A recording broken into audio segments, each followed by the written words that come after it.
The WNBA just got caught red-handed in what might be the most blatant officiating scandal of the season, and Caitlin Clark wasn't having any of it. What happened in the final 3.9 seconds of the Indiana Fever vs LA Sparks game has fans calling for a full investigation into referee corruption, and when you see the footage, you'll understand why this goes way deeper than just bad calls. Picture this: the Fever are clinging to a 76-75 lead with less than 4 seconds left, and suddenly the referees start handing the Sparks chance after chance after chance to steal the game. We're talking about resetting the clock when it shouldn't be reset, calling phantom fouls, and giving LA multiple inbounds that defied every rule in the book. The most shocking part, they gave the Sparks a timeout with 0.1 seconds left on the clock. 0.1 seconds. That's not even enough time to blink, let alone run a play. But here's where it gets really suspicious. This wasn't just incompetence. Multiple sources inside the arena reported seeing referees huddled together during timeouts.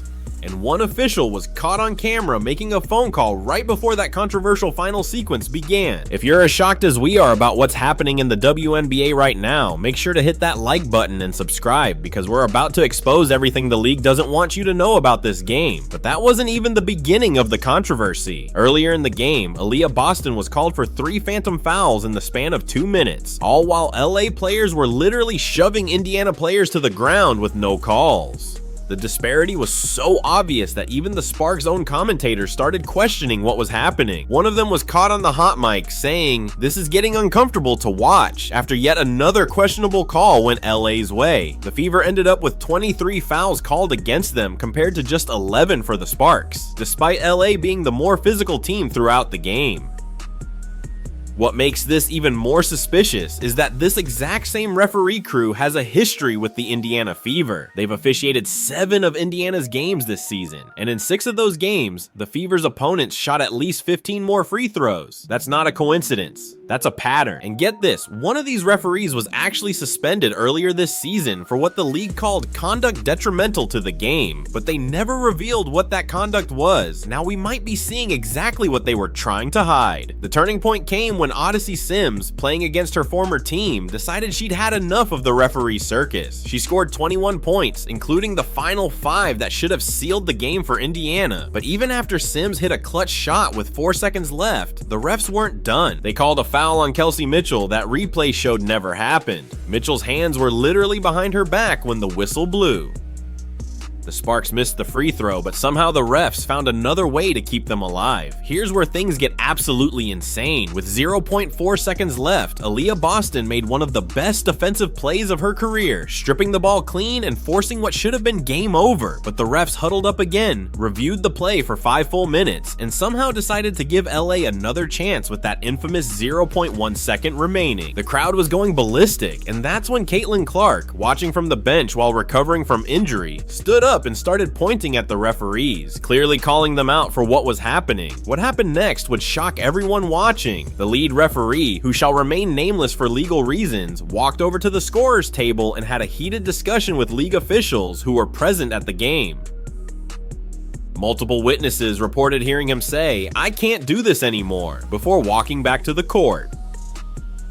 Whatever pressure was being applied, it seemed like even the refs were starting to crack under it. The game finally ended when LA's desperation heave fell short, but the damage to the league's credibility was already done. But here's the part nobody's talking about. This game had massive playoff implications that go way beyond just these 2 teams. The Fever entered the night in 6th place, fighting for their playoff lives, while the Sparks sat in 8th, desperate for a win to keep their season alive. But there's more to it. If Indiana makes the playoffs, Caitlin Clark's rookie season continues, which means more viewers, more ticket sales, and more money for the league. So why would the refs seemingly try to help LA win? Follow the money. Sources close to the situation revealed that certain betting lines shifted dramatically in the hours before tip-off, with an unusual amount of money suddenly flowing toward the Sparks despite them being undermanned and struggling all season.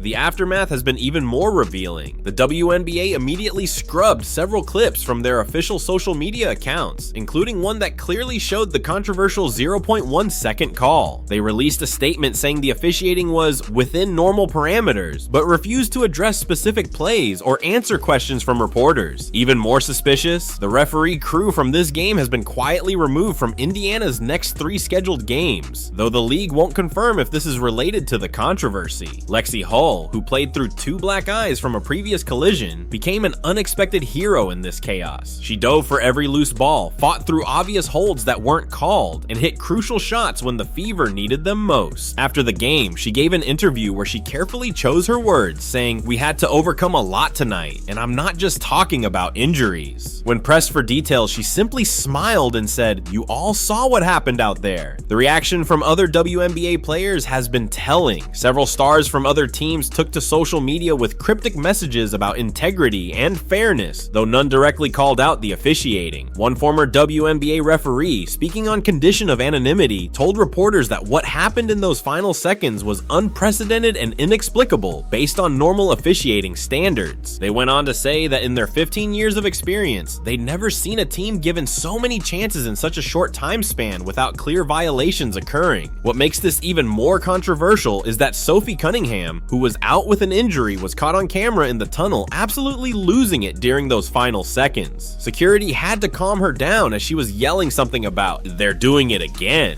suggesting this isn't the first time the Fever have dealt with questionable officiating.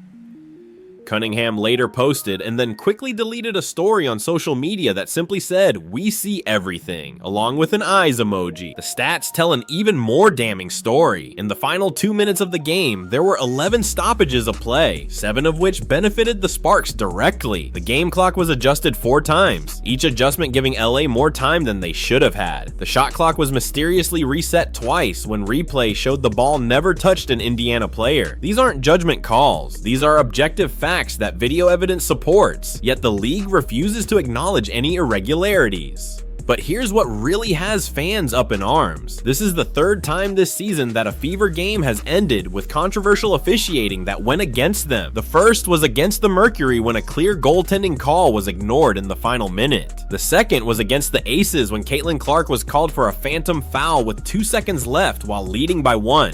Now this, 3 times, is a pattern, and fans are starting to connect the dots. The financial implications are staggering. If the Fever missed the playoffs because of games like this, the league stands to lose millions in revenue from Caitlin Clark's absence from the postseason. Ticket prices for potential playoff games featuring Clark are already going for 3 times the normal rate on secondary markets. So again, why would anyone want to keep Indiana out? The answer might lie in old grudges and power dynamics within the league that go back years before Clark even arrived. Inside sources suggest there's been tension between Indiana's front office and certain league officials dating back to 2021 when the Fever filed a formal complaint about officiating that was never made public. That complaint allegedly included video evidence of bias against Indiana spanning multiple seasons. The league buried the report, but the bad blood remained. Now with Clark bringing unprecedented attention to every Fever game, any officiating irregularities are magnified tenfold. The most shocking revelation came from a leaked text message exchange between 2 league employees that surfaced on social media before being quickly deleted. While we can't verify its authenticity completely, the messages discussed managing the narrative around the game and making sure certain outcomes align with broader goals. The league has refused to comment on these messages, citing an ongoing internal investigation that conveniently won't conclude until after the season ends. Meanwhile, Kelsey Mitchell, who missed both crucial free throws in the final seconds, has been unusually quiet. Sources close to the team say she's been reviewing film obsessively, particularly focusing on several no calls where she was clearly fouled while driving to the basket earlier in the game. Those missed calls forced her into difficult shots and affected her rhythm, potentially contributing to those missed free throws when they mattered most. The broader implications for the WNBA are severe. This controversy has overshadowed what should have been a celebration of the league's growing popularity. Instead of talking about amazing plays and rising stars, stars, everyone's discussing referee corruption and potential game fixing. Several major sponsors have privately expressed concerns about being associated with a league that can't manage basic game integrity. One sponsor is reportedly considering pulling out of a multi-million-dollar deal if the league doesn't address these officiating issues transparently. What's even more disturbing is that this might just be the tip of the iceberg. Former players have started speaking out about suspicious games from their careers, suggesting this problem goes back years. One retired all-star who asked not to be named said, "We all knew certain games were untouchable, certain outcomes were predetermined, but we were told to keep quiet for the good of the league."